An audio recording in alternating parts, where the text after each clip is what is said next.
The first time I ever saw my dad cry was the day we sold his fishing boat. I was 12, and he'd just gotten off the phone with the bank. I was too young to understand it all, but I remember the silence in the kitchen, the kind that sits on your chest. He didn't say a word, just walked outside and sat on the porch with his head in his hands. The boat was old, barely floated, but it was his escape. Every Saturday morning, rain or shine, he'd take it out onto the lake and come back smelling like fish and diesel, looking 10 years younger. Losing it wasn't just about money. It was about dignity. That image stuck with me. My name's Tyler. I'm 34 now, and I live about 2 hours from where I grew up. Tech money. I was lucky, or maybe just obsessed enough to make it out of our tiny town and land a job in a startup that actually took off. Sold my shares 3 years ago. Since then, I've been trying to do right by the people who raised me, especially after all the sacrifices they made. My parents are quiet types. They don't complain. Don't ask for much.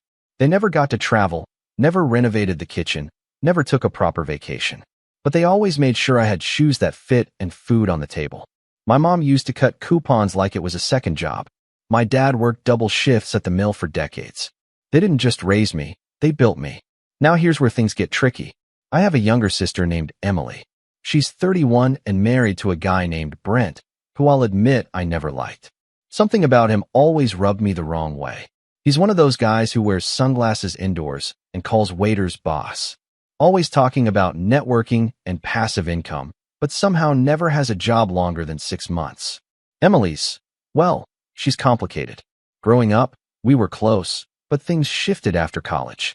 She got married fast, had 2 kids, and fell into this weird rhythm of trying to one-up everyone while pretending she wasn't. She's got a talent for backhanded compliments. Wow, Tyler, must be nice to have time to work out.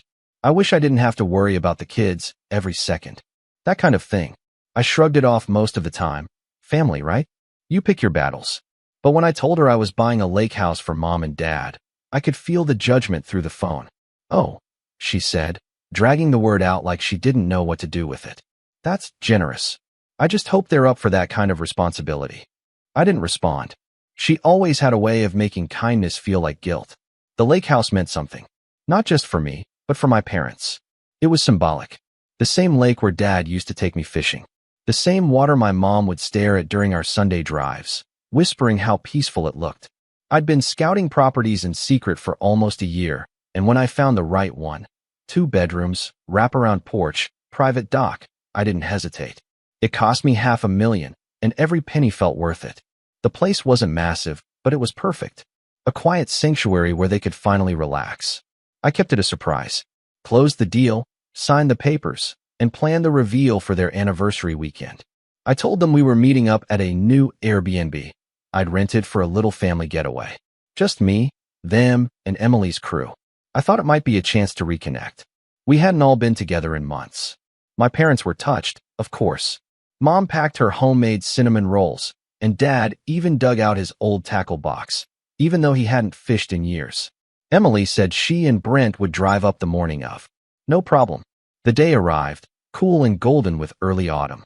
I showed up an hour early to stock the fridge and set everything up. My heart was pounding the whole time, half excitement, half nerves. I parked their favorite rocking chairs on the porch, framed some old photos I found in their attic, and left a neatly wrapped box on the dining table. Inside was the deed. Signed, sealed, and with a ribbon around it. Then I heard shouting. Not casual, not playful. Angry. Raw. I stepped outside and saw a mess of luggage on the ground. My parents' suitcases. My dad's duffel bag. My mom's flowered weekend tote. All dumped like trash on the gravel drive.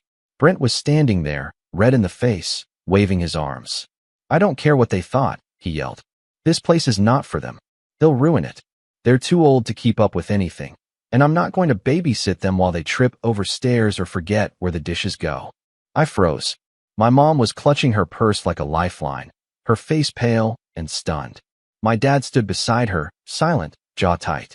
Emily was nearby, arms folded, not saying a word, just smirking. I walked forward slowly, trying to make sense of what I was seeing. What's going on? I asked, voice low. Brent turned, startled. Tyler, look, man, I'm just trying to be real here. Your parents are great and all, but come on. They don't need to be here. We drove 2 hours for a family trip, not to be their nurses. I looked at him, Then at Emily, who still hadn't spoken. This house belongs to. He cut me off. Exactly. You said it was an Airbnb. And we all assumed it'd be a break for us. The kids are exhausted, Em's been stressed, and now we have to deal with them too? It's not fair. Emily finally chimed in, voice syrupy sweet. They probably misunderstood. I mean, this place does look like it's meant for people who know how to take care of a home. No offense, but Dad hasn't exactly been in peak shape lately, right? My dad looked down. My mom took a step back. And that was when I realized something ugly. This wasn't just Brent being an idiot. This was planned. Calculated. They thought they were claiming the house for themselves.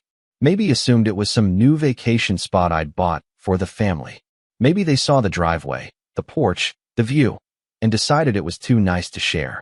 Maybe they assumed my parents didn't deserve it. I took a breath, walked past them, and opened the door. Where are you going? Emily called after me. I didn't answer. I walked inside, took the box with the deed from the table, and walked back out. Brent was mid-rant again when I stepped onto the porch. I mean, are we really doing this? They'll fall in the shower. They'll forget to lock the doors. This place is too much for them. They'll end up costing you more money in repairs and God knows what else. I held up the box. Emily, I said calmly, open this. She looked confused, but took the box. Opened it. Pulled out the paper. Her eyes scanned it. And the smirk disappeared. She blinked. Looked again. Wait, what is this? Brent leaned over her shoulder. What? It's the deed, I said, voice steady. This house belongs to Mom and Dad. I bought it for them. It's theirs. Not yours. Not mine. Theirs. Emily's face drained of color. Brent stepped back like I'd slapped him. My mom gasped softly. My dad looked at me, eyes wide. And that's when everything really began to unravel. Emily stood there with the deed in her hands like it had personally betrayed her. Her mouth opened once, twice, but no sound came out. Brent, meanwhile, stepped away like the paper was radioactive. The silence was deafening. You could hear the wind brushing against the leaves and the faint hum of cicadas starting up from the trees that lined the lake. My mom looked at me wide-eyed. Tyler, you bought this? I nodded slowly. For you. Both of you. This is your home now. No more rent. No more repairs you can't afford. Just peace. My dad's mouth twitched, his jaw tight like he was trying not to show anything, but I saw his eyes shimmer. He reached over and squeezed my shoulder, once, firm and quiet, the way he always did when words weren't enough. But then Emily snapped. You're kidding, right? She said, her voice rising into that sharp register she used when she wanted to sound like she was laughing but really wasn't. You gave them a lake house? A lake house, Tyler? They don't need a lake house. They barely use the TV remote. I turned to her, already feeling the heat crawling up the back of my neck. It's not about what they need. It's what they deserve. Brent scoffed. So what? We're just supposed to drive all the way up here to play nursemaid while they trip over everything? You do realize they're pushing 70. My mom flinched like she'd been slapped. My dad didn't say anything, but I saw his hand curl into a fist behind his back. You don't need to worry about any of that, I said sharply. This isn't your concern. You were invited for a weekend. That's all. Emily threw the deed onto the porch like it burned her. This is ridiculous. You're being irresponsible. You could have put that money into college funds for your niece and nephew. But no, of course not. It's always about making yourself look good. That was her thing. Always trying to twist the knife while pretending it was logic. I'd spent years brushing it off, telling myself she was just stressed or tired or going through something. But right then, I saw it for what it was. Entitlement. Plain and simple. The kind that builds over years and disguises itself as concern. I stared at her. So, this is really about you, isn't it? Emily's face darkened. Excuse me. You're mad because I didn't buy this for you. Because it wasn't about you for once. Brent stepped forward, puffing out his chest like a parrot trying to scare off a predator. Hey man, watch your tone. I didn't flinch. You threw their bags on the ground, Brent. Like garbage. And you yelled at them. That's your tone. The air was thick now, heavy. My mom was trembling. My dad stepped forward like he was about to say something, but stopped himself. Then Emily, in a sudden shift of tone that sent a chill down my spine, smiled. You always did think you were better than the rest of us. Just because you made some money, got out. But you're still just the same little boy who cried when Dad forgot your birthday that one year. I blinked. Where had that come from? The memory hit me like a gut punch. I was maybe 7. My dad had been working double shifts all week and missed dinner. I sat at the table with a tiny chocolate cupcake waiting for hours. I never told him it hurt. I knew he was doing his best. But Emily remembered. She'd remembered, and she pulled it out like a dagger just to twist it. And I realized then that this had never been sibling rivalry. It wasn't playful competition. It was resentment. Deep, long-brewing resentment that she never voiced, but let rot in silence. I didn't say anything. I couldn't. I just turned and helped my mom pick up her bag from the gravel. She looked at me with eyes full of tears she hadn't let fall. Maybe we should just go back home. This is too much, sweetie. We didn't mean to make things complicated. No, I said, my voice shaking. You're staying. This is your house. And then Brent laughed. Good luck keeping it maintained. You'll be spending another 100 grand in 2 years fixing the roof and mowing the lawn. I looked at him, and for the first time, I didn't feel anger. I felt disgust. Good thing that's not your problem, I muttered, then turned back toward the house. I invited my parents in. They hesitated, like they were worried stepping across the threshold would trigger another explosion. But I smiled, tired, tight, and they followed. Inside, everything was still. The lake shimmered through the back windows, reflecting the late afternoon light. I showed them the living room, the kitchen stocked with their favorite snacks, the photos I'd framed on the mantel. My mom stopped in front of one of her and Dad from their honeymoon, black and white, holding hands by a lake much like this one. Her voice cracked. You remembered this. I nodded. I remember everything. And then I heard the door creak open again behind us. Emily stood there, arms crossed, Brent just behind her. So that's it, she said, eyes darting around the living room like she was casing it. You're really going to let them keep this whole place? While we scraped by trying to pay for daycare and groceries. I turned slowly. Do you hear yourself?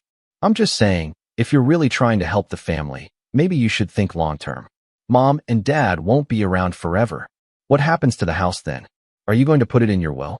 Or are we going to pretend you didn't make a huge financial decision without even talking to the rest of us? Brent chimed in. He probably thinks he's above everyone. Watch, 5 years from now, we'll be stuck handling this place when your parents pass, and it's falling apart. My dad stepped forward then. His voice was calm, but it rumbled deep. That's enough. They froze.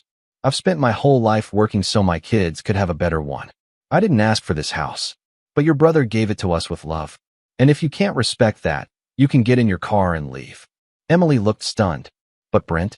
He just grinned. You sure you want to go there, old man? My fists clenched. Brent, I said, leave. Now. This isn't a discussion. He ignored me, walked over to the mantel, picked up one of the picture frames and scoffed. This place is a waste on people who can't even appreciate it. That's when something in me snapped. I stepped forward, grabbed the frame from his hand, and shoved him back, not hard, but enough to make him stumble. You touch anything else in this house, I said through gritted teeth, and you'll wish you hadn't. He raised his hands like he was innocent. Whoa, easy there. Just making a point. Emily grabbed his arm. Let's go, she hissed. Now.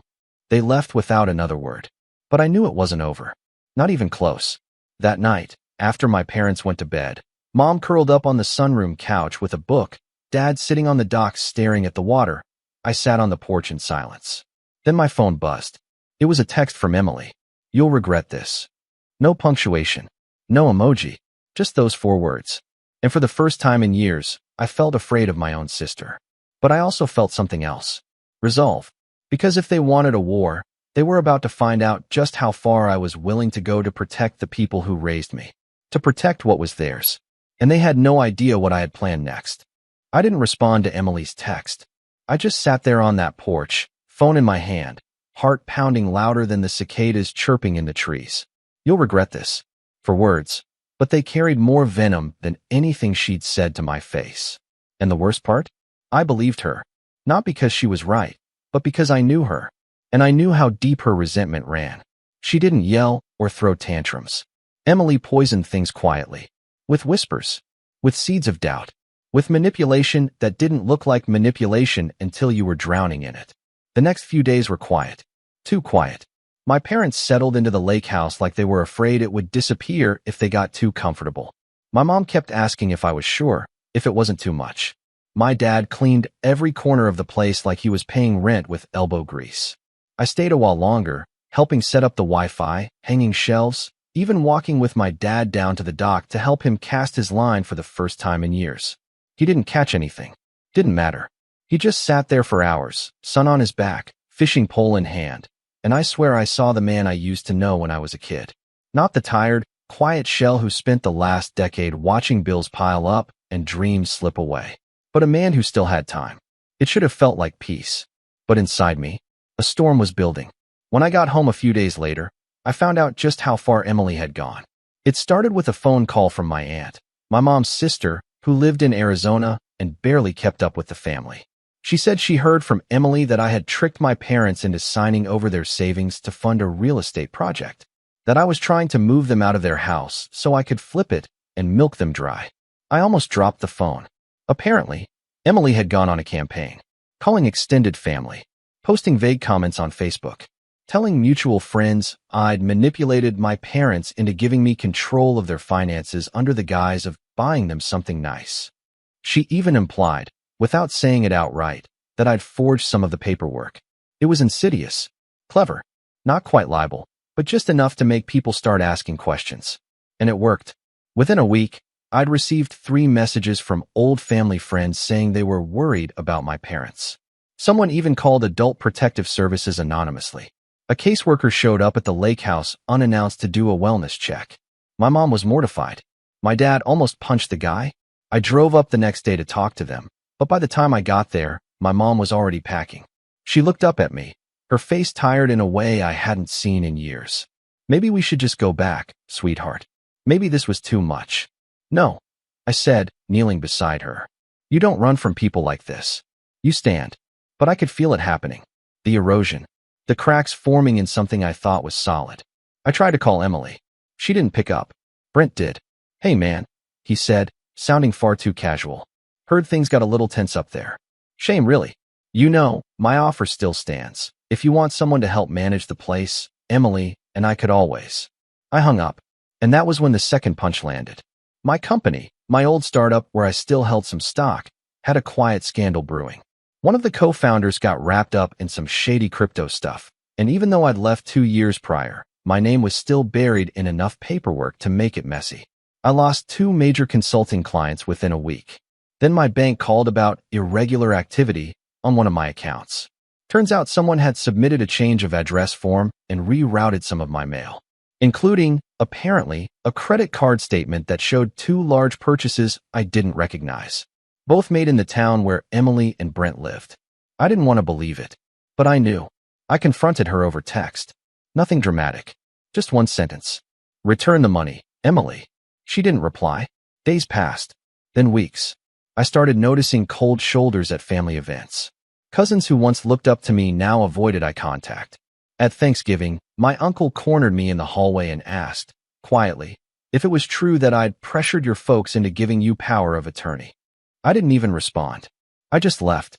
By Christmas, I was barely sleeping. I'd lost 10 pounds. I was living in my apartment like it was a cave. Curtains drawn. Phone on silent. My reputation was in free fall. And worse, my relationship with my parents was starting to strain under the weight of Emily's lies. They didn't believe her, not truly, but they were tired, confused, embarrassed. They asked me things like, maybe if you just talk to her, or maybe you should let her cool off, like we were still 10 years old and fighting over a toy. They didn't see it for what it was. Not yet. And I was done trying to prove I was the good guy. So I hit pause. On everything. I stopped answering calls. I shut down my social media. I ghosted the clients who still wanted to work with me. And for the first time in years, I went still. But in that stillness, something changed. I remembered who I was. Not just the guy who made it out of a dead-end town. Not just the son who wanted to repay his parents. But the builder. The one who didn't wait for people to give him permission. Who saw cracks and filled them. Who took chaos and made systems. I started small. A notebook. A plan. I began tracking every message, every slander, every vague post Emily had made.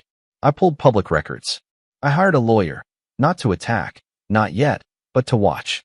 Quietly, strategically, I checked the deed on the Lakehouse. Untouched. I checked the credit charges. Traced. I started building something else too. A new business. Something lean. Something that didn't rely on reputation.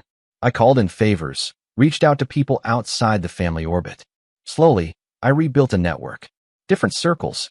People who knew me for my work, not my last name. It wasn't fast.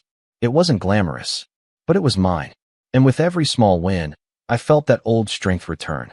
The one I hadn't felt since my startup days. The hunger. The clarity.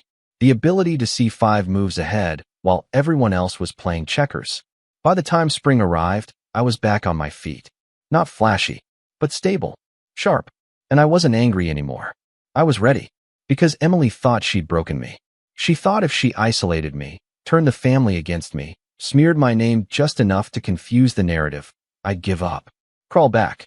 Apologize for things I didn't do. She didn't realize she was giving me the perfect alibi to disappear and reemerge smarter, quieter, and far more dangerous than she ever expected. It wasn't about revenge anymore. It was about justice. For my parents. For the truth. For me. And I knew exactly where to begin. But first, I had to wait. Because some storms don't arrive with thunder. They creep in slowly, with the rising tide. And when they hit, they drown everything that doesn't know how to swim. I've always believed the best revenge doesn't look like revenge at all. It looks like patience. Like quiet success. Like rising above until the people who tried to bury you realize you weren't a seed. You were a storm gathering under their feet. And by the time they notice the clouds, it's already too late.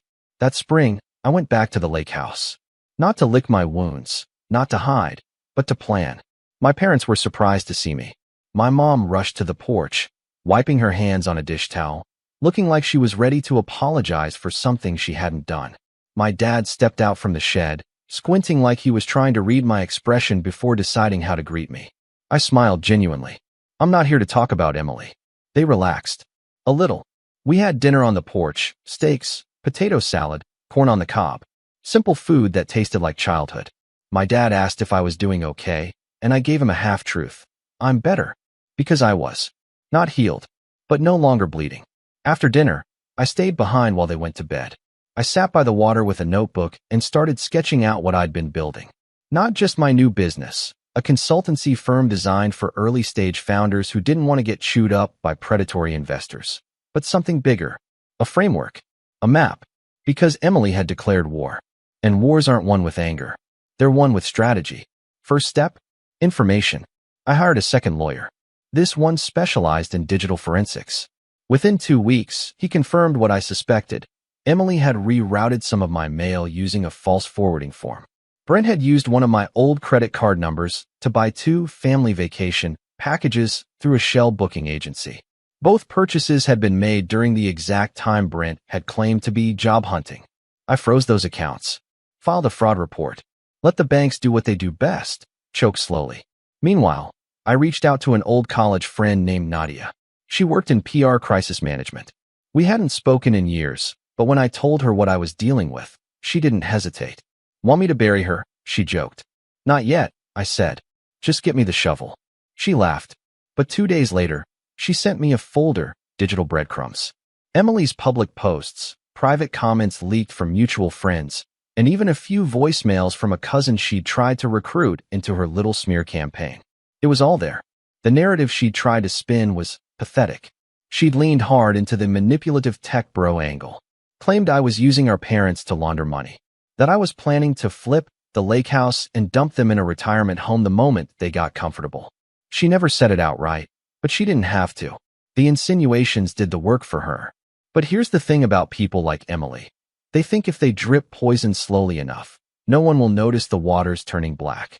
So I let her keep pouring. While I built the cup that would catch every drop, I started reconnecting with family members she'd turned. Casually. Organically. A check-in here, a comment there. I didn't push my side of the story. I just asked how they were doing. Showed up without bitterness. Reminded them who I was without saying it. And slowly, I felt it shift. I caught my uncle watching me more closely at a family barbecue. Saw a few cousins start liking my posts again. Heard from my aunt in Arizona that Emily had gotten quiet lately. She could feel it too. Control slipping. Narrative cracking. And then the opportunity arrived. Brent's birthday. They threw a party. Big venue. Rented space. Lots of people. Emily made a Facebook post about it with one of those overly filtered couple photos where they both looked like wax statues. The caption was pure syrup. celebrating my amazing husband who works so hard and deserves the world red heart, hashtag power couple, hashtag family first. I read it twice and laughed. Because I had something they didn't know. Brent hadn't been working. Not for months. He'd been on unemployment while telling everyone he was building a portfolio. Worse, he'd applied for a small business loan using fake tax documents and been denied for suspected fraud. The paperwork was public. I had it. And I had a friend, let's call him Jay, who worked for a mid-sized business podcast.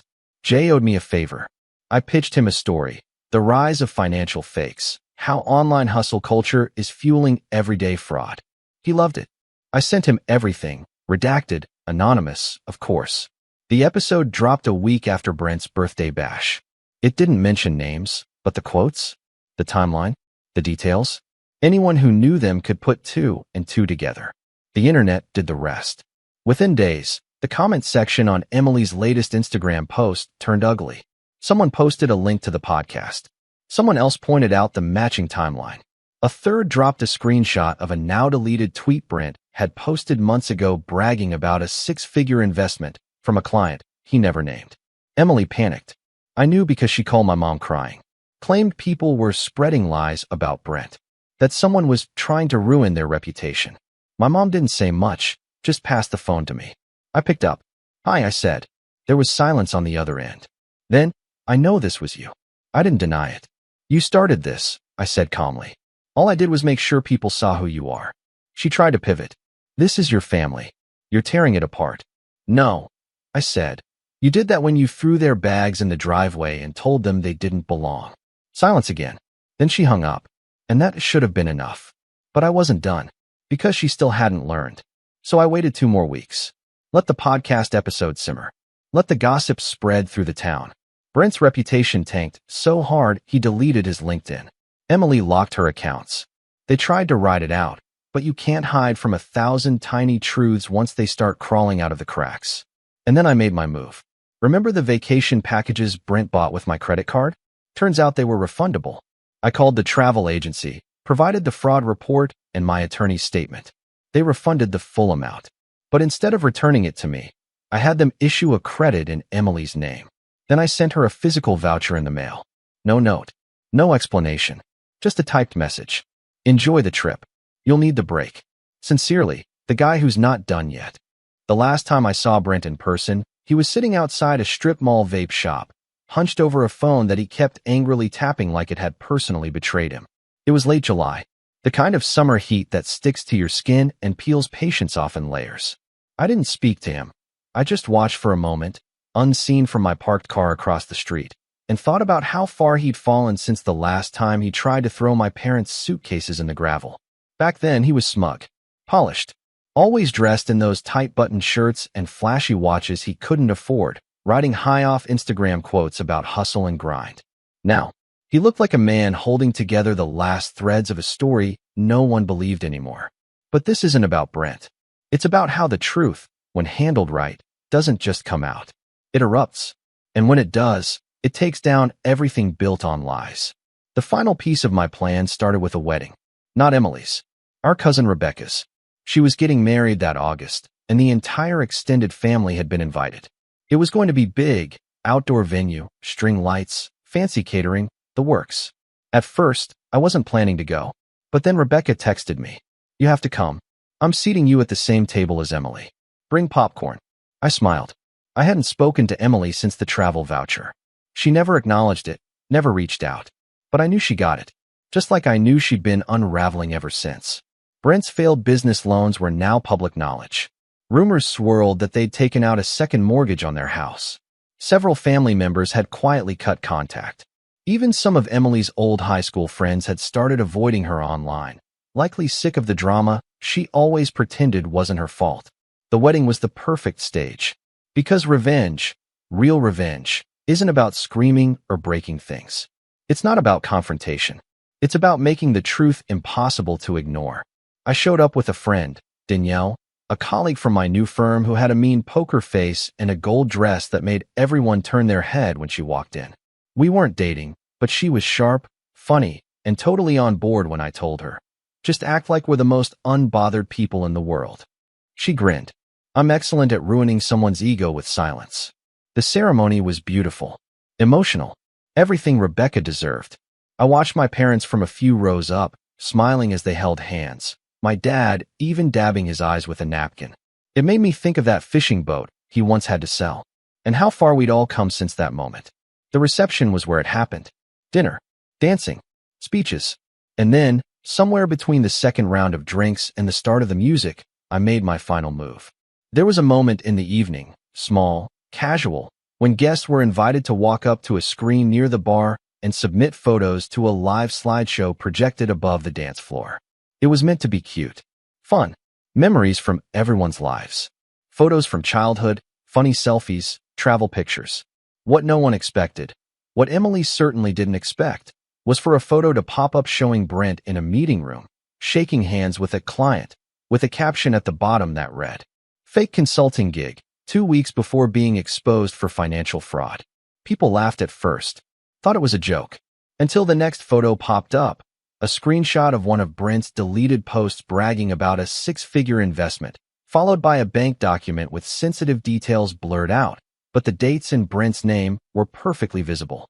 And then a third slide, a screen grab of the podcast episode title, "The Rise of Financial Fakes." People started whispering. Some guests turned to look around the room. Brent, who had been sipping from a whiskey glass and chatting up someone near the buffet, froze. Emily, seated beside him, turned white.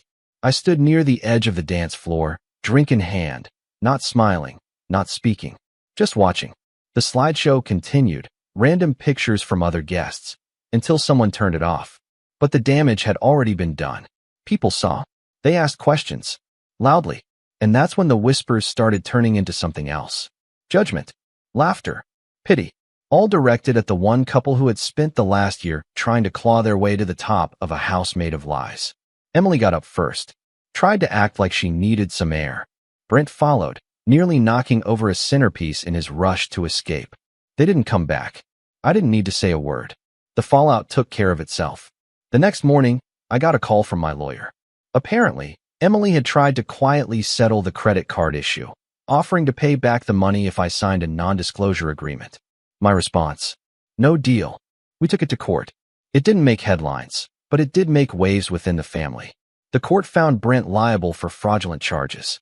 He was ordered to pay back the full amount, plus damages, and the ruling became a matter of public record.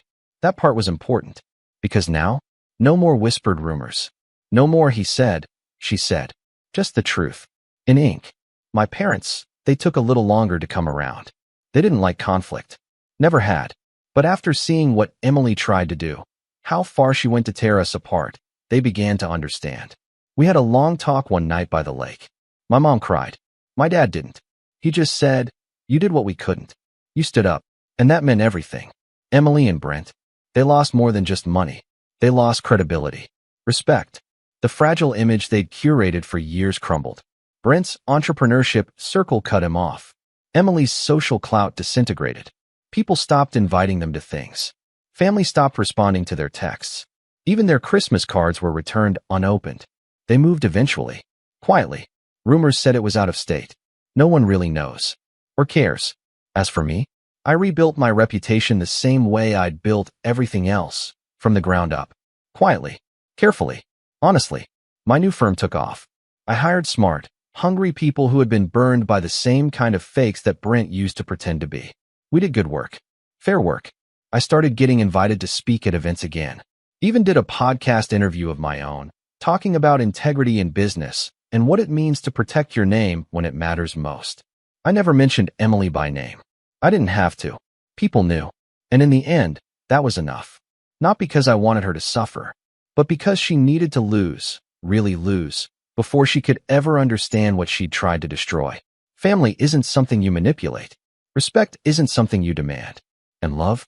Love doesn't look like control. It looks like buying your parents a lake house so they can finally rest. It looks like standing alone when no one believes you. It looks like letting go of the need to be angry once justice has spoken. So now, I sit on the same porch where it all began. My dad's fishing again. My mom's knitting on the swing. The sun sets slow and golden across the water. And for the first time in a long time, there's peace. No more games. No more lies. just the sound of cicadas, the creak of rocking chairs, and the satisfaction of knowing. They tried to take everything, and I gave them nothing, not even my silence.